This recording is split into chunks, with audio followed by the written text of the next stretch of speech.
Bismillah ar-Rahman ar-Rahim. In the name of Allah, the most merciful, most gracious, and may peace be upon Prophet Muhammad sallallahu alaihi wasallam. So this is going to be a mini quick lecture about hemorrhage, which is the scientific name of bleeding. Okay, so hemorrhage is a very large, important topic in both human and veterinary fields. This is not going to be a diagnostic approach or a clinical approach. This is just going to be terminology and definitions related to hemorrhage. Okay, so now categorizing hemorrhage basing on the integrity of the blood vessels. In most cases, hemorrhage would occur due to some vascular injury or rupture. The scientific name of this would be rhexis, while in a much common or much lesser, not common at all, much lesser way would be diapedesis. This means that the blood vessel is intact, but the red blood cells would leak from an intact blood vessel. Okay, now according to the type of the bleeding blood vessel, we have three main blood vessels: arteries, veins, and capillaries. So if the hemorrhage source is arterial, the blood would be bright red or light red since it's oxygenated, while in venous hemorrhage it's going to be the opposite. It's going to be dark red since it has more CO2 than O2, while in capillary hemorrhage this is going to be red in color. The arterial hemorrhage would be pumping, and the venous hemorrhage would be steady or flowing. The capillary or the capillaries hemorrhage would be oozing. Now, according to size or morphology of the hemorrhage or bleeding, petechia. Okay, so petechia, or also known as the pinpoint hemorrhage, from its name, as you can tell, it's like dots of hemorrhage, as you can see in these different organs: the oral mucosa, pericardium, this chicken's liver. So petechia is defined as a very small pinpoint hemorrhage, 1 to 2 millimeters in diameter. A slightly larger hemorrhage would be called purpura. Purpura is mostly in the purple color. This is going to be from 3 millimeters going through to 10 millimeters. It's a much common thing in human rather than animal species. So this would be purpura in a testis. Ecchymosis. Now, ecchymosis is a larger hemorrhage. This would be from more than 3 millimeters, 10 millimeters going to 1 centimeters in a diameter. Is hardly seen, in ruminants, since they have thick skins, while it's much more seen in small animals, especially ones who have white skin or light skin color. It's a hemorrhage mostly under the skin.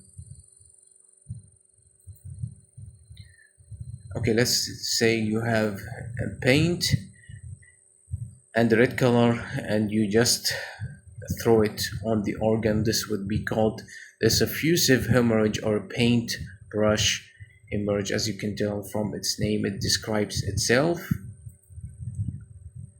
Now, more for morphology or in shape, linear hemorrhage. One of the most common examples of this would be the zebra stripping. Occurs in the rectum of animals affected with rinderpest or cattle plague. Actually, any mucosal tube that has folds could have these hemorrhage, since the friction and the affection of the viral disease would cause this. Now, when the blood collects in a specific area, this would be called hematoma. Since it looks like a solid swelling, it has the suffix oma. It's actually not a tumor at all. but it's defined as hematoma. Hematoma is a very common thing in liver and especially in spleen. It's a very common in spleen. The spleen has all this blood supply, so any blunt trauma could cause hematoma in the spleen. And especially in dogs, even the inner penny of dogs could be traumatized, and just get this collection of blood would be called hematoma. Now, terminology related to cavities. Hemorrhage of cavities does not have one specific causative agents. There are many etiologies that could cause this. It could be some, toxicity, bleeding, tumors, vascular rupture, traumatic injury, and some other causes. So when the blood pools in the hemopericardium, when the blood pools in the pericardium, we're gonna call it hemopericardium. As you can see in these pericardiums of dogs. Now, if it is collecting in the thorax or thoracic cavity, we're gonna call it hemothorax.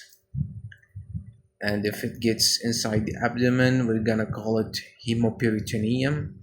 It's really hard to see two or more cavities bleeding at the same time. It's a rare thing. Now, if bleeding occurs in the joint capsule, this would be called hemarthrosis. Now, some definitions related to respiratory system. Epistaxis. Epistaxis means that the blood is getting out from the nose. Its source is like mostly related to the nose or near the nose. It gets out from the nostrils. It's probably due to some traumatic cases. It could be other like a bleeding tumor, could be ethmoid hematoma, especially in equine species. It even could be a fungal mass, especially in canine species, as they get affected by aspergillosis. Other definition would be hemoptysis. So hemoptysis differs from epistaxis, that the hemoptysis is the source of the bleeding or the source of the blood would be the lungs rather not than it's being the nose. Also, it could be in hemoptysis the blood gets out from the nostrils, but what you would probably see is the animal coughing up blood. This is very unique to hemoptysis.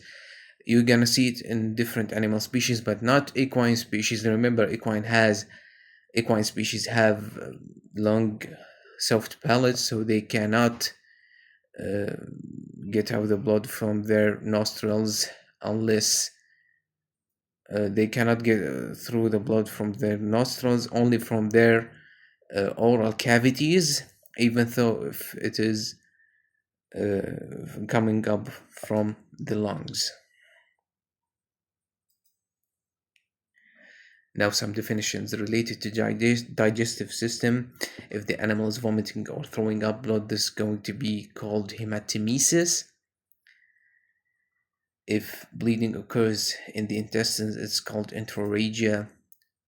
If you see blood in stool, red blood, this is going to be called hematochezia.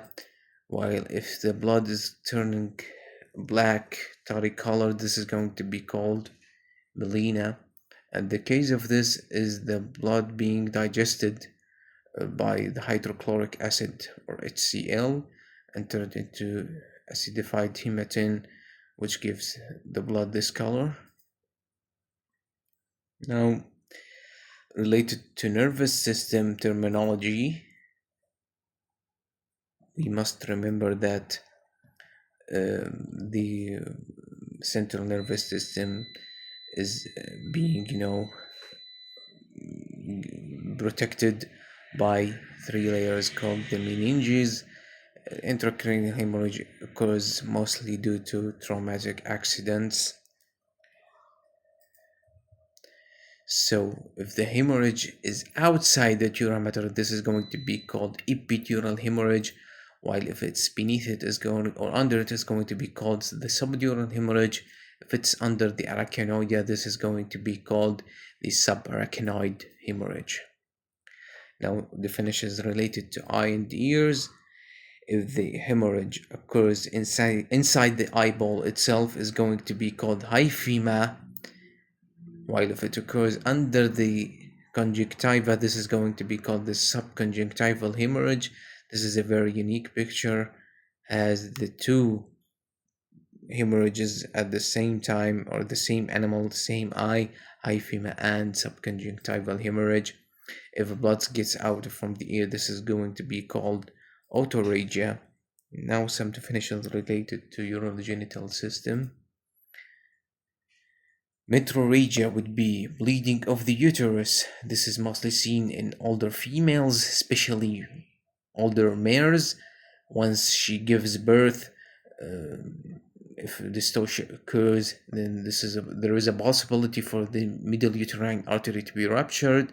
Once it's ruptured, will lead to a fatal bleeding, ending with the death of animals. It could occur with other animal species, and this could occur, the metrorrhagia, in woman's womb. Hematocele is used to describe the hemorrhage of testis, while hematuria means that there is intact red blood cells coming out with the urine. We should differ it from the hemoglobinuria. Hemoglobinuria means that there is hemoglobin getting out with the urine. So hematuria means there is a bleeding and intact red blood cells gets out with the urine. Okay, so would be a summary of what we've mentioned. هذا والله أعلم والسلام عليكم ورحمة الله وبركاته.